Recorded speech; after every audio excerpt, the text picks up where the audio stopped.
Hello, ladies and gentlemen, and welcome back to the podcast. And today, I'm going to go my review of Friday Night Smackdown. Starting off tonight, we have Randy Orton. Randy Orton comes out the ring, grabs a microphone. Randy Orton talks about Kevin Owens. Says he wants a match with Owens at Crown Jewel. Randy then calls out Triple H. Triple H comes out to the ring. Randy says that Triple H is doing everything he can to protect Owens. Triple H then says that the match is not going to happen. He also says that he's trying to protect Orton. Triple H says that Owen doesn't want friends, that every time anybody gets close to Owens, he always turns his back on him. Triple H then says Owens is not the same. Triple H then says he doesn't want Orton on the shelf like he was before.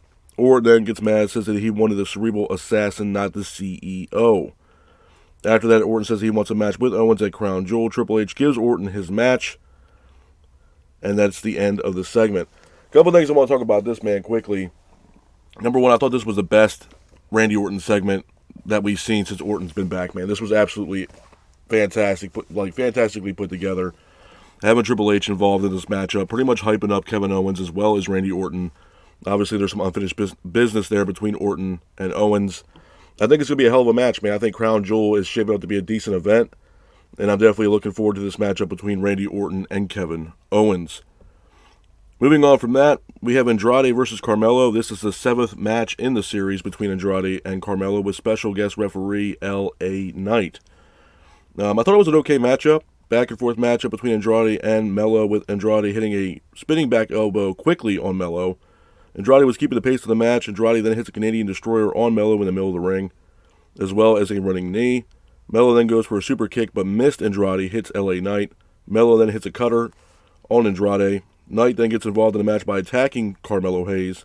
Knight hits on a BFT on Andrade and Melo, and the match turns into a no contest. But because of the stipulation of this matchup, it looks like at Crown Jewel we'll have a triple threat match for the U.S. Championship. It will be Andrade, Carmelo Hayes, and L.A. Knight for the U.S. title. Moving on from that, we go into our next match of the night. It is Naomi versus Candice LeRae. I thought it was a good match. Back and forth matchup between Naomi and LeRae, with LeRae keeping the pace of the match. Naomi then hits a springboard enziguri, taking out LeRae. Indy Hartwell then attacks Naomi ringside. Bayley comes out to the ring to help Naomi. She attacks Indy Hartwell, which allows Naomi to hit the finish on LeRae, pins for the 3, and your winner of the match is Naomi. Hats off to Naomi for getting the win in this matchup. Moving on from that, we have Cody Rhodes. Cody Rhodes comes out to the ring, but he's quickly interrupted by Gunther. Gunther grabs a microphone, mocks Cody Rhodes. Gunther says that he is the greatest wrestler in WWE right now. Rhodes then mocks Gunther. Rhodes says that WWE is nothing without the fans. Gunther then says that he is the workhorse champion. Gunther says that Rhodes is a gutless champion. Rhodes then attacks Gunther. Ludwig Kaiser comes out to the ring to attack Rhodes, but Orton comes out to the ring to save Cody Rhodes.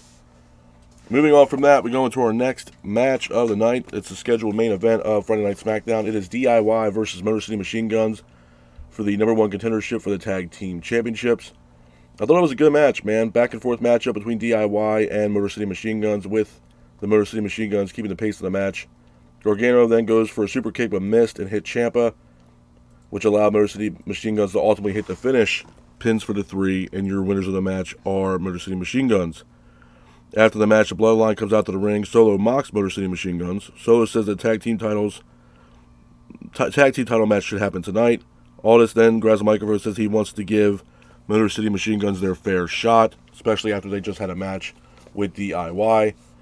But Alex Shelley tells him no, they'll have the match tonight, and we get into our next match, impromptu matchup, if you will.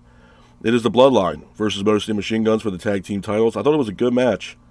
Back and forth matchup between the Bloodline and the Motor City Machine Guns, with the Bloodline keeping the pace of the match. Roman's music hits. Roman comes out to the ring. He Superman punches Jacob Fatu. Jimmy is here as well. He attacks Solo Sikoa. The referee gets taken out. Tama Tonga and Tongaloa grab chairs, but a masked person is standing ringside. He hits a super kick on Tonga and Tama. The masked person also hits a spear on Tama, but the masked person is revealed to be none other than main event Jey Uso. And because of this distraction, it calls the Motor City Machine Guns to hit the finish, pins for the 3, and your winners of the match and new tag team champions are the Motor City Machine Guns.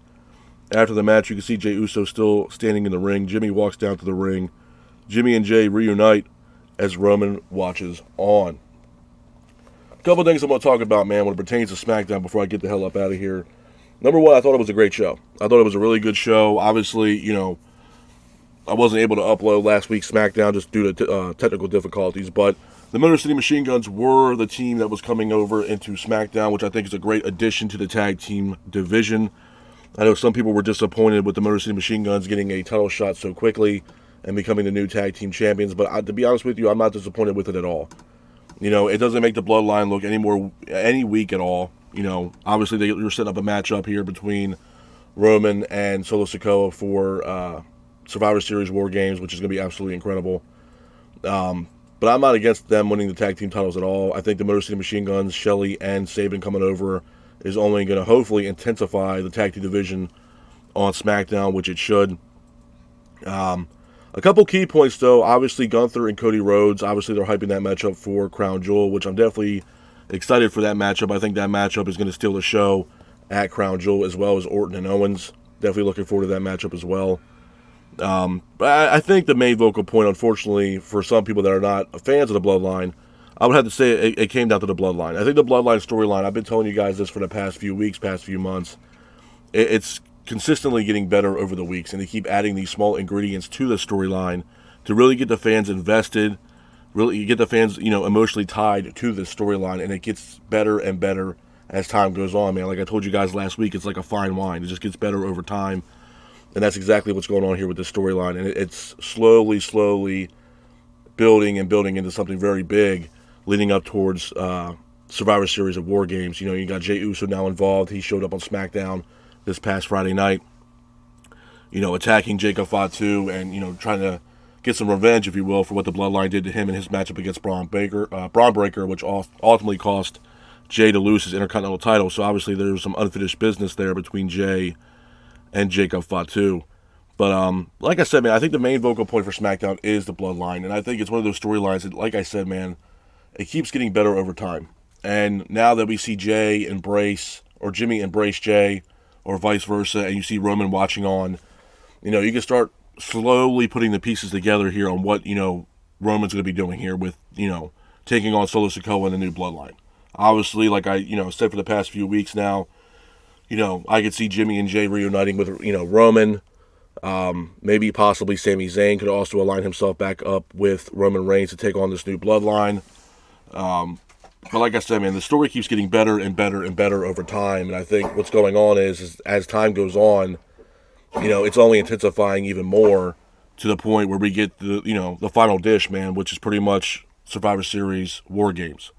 And everybody's looking forward to that match, myself included.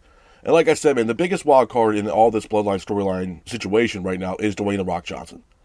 Where does his allegiance lie? Is it with Roman, or is it with Solo Sikoa?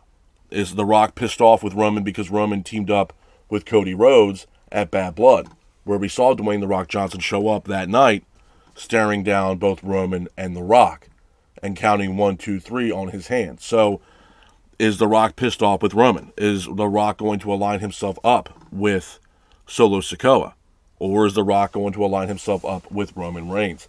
That's the biggest wild card, I think, with all this Bloodline storyline right now, is what is Dwayne "The Rock" Johnson going to do when it pertains to this Bloodline storyline. And hopefully we get some more insight on what The Rock is going to do here, hopefully the next few weeks leading up to the War Games matchup and Survivor Series that takes place later on in November. So, I mean, to me, that's the biggest wild card, man. But all in all, I think SmackDown, they're firing on all cylinders, man. There's nothing really I could say that bad about the show, to be honest with you. Even if I had to, not that I'm, pro WWE, I'm not, nor am I pro AEW, but there's nothing really I can say that was really, really negative about the show last night, or on Friday Night SmackDown. I mean, I know some people were really pissed off with the fact that Sabin and Shelley only had a couple matches, and then they get an opportunity at the Bloodline. They have a match the same night they got the number one contendership, and they ended up beating Tama Tonga and Tonga Loa to become the new SmackDown Tag Team Champions. But the tag team division needs a change. It needed an upgrade, it needed a fix, and to bring in Alex Shelley and Chris Sabin into the tag team division and bring them over,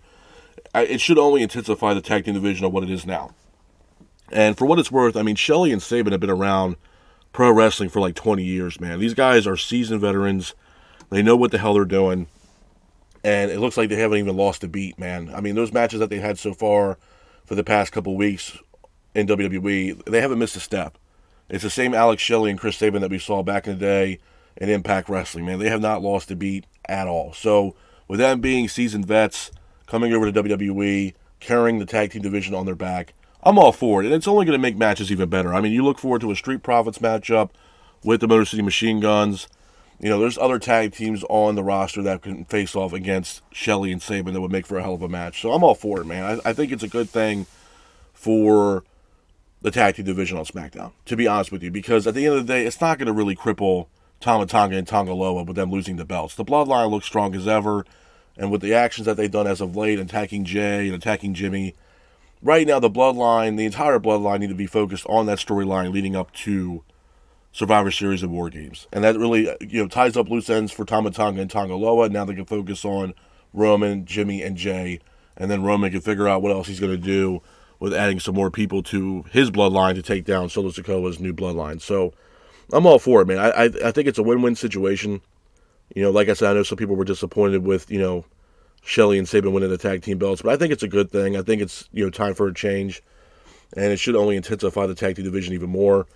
And right now, the main vocal point on SmackDown, for as far as I'm concerned, it is the bloodline. SmackDown is 100% tied to the bloodline. And it's a storyline that can't miss, man. It's the best storyline going on right now in all professional wrestling, whether it's WWE or AEW. And kudos to WWE and Triple H, man, because they continuously get people involved and give the fans something to sink their teeth into and waiting for next week on what's going to happen next with the bloodline. And that's a great way to tell a story. It's a great long-term booking leading up to Survivor Series, man. I'm definitely excited for this matchup. And like I said, man, SmackDown's, they're firing on all cylinders. There's really nothing I can say to say, you know what, that's an awful show. SmackDown's horrendous. I'm not going to sit here and say that. I thought it was a good show from top to bottom. And, the ending of the show was just great. Seeing Jay come out to the ring, or Jay standing in the ring, Jimmy coming out to the ring. The Usos finally reunite after being, separated for so long. And Jay, aligning himself up with Jimmy and Roman to take down this new bloodline headlined by Solo Sikoa. So I'm all for it. But with that being said, this is my review of Friday Night SmackDown. I hope you guys are out there staying safe. Be careful, and remember, stay classic. Peace.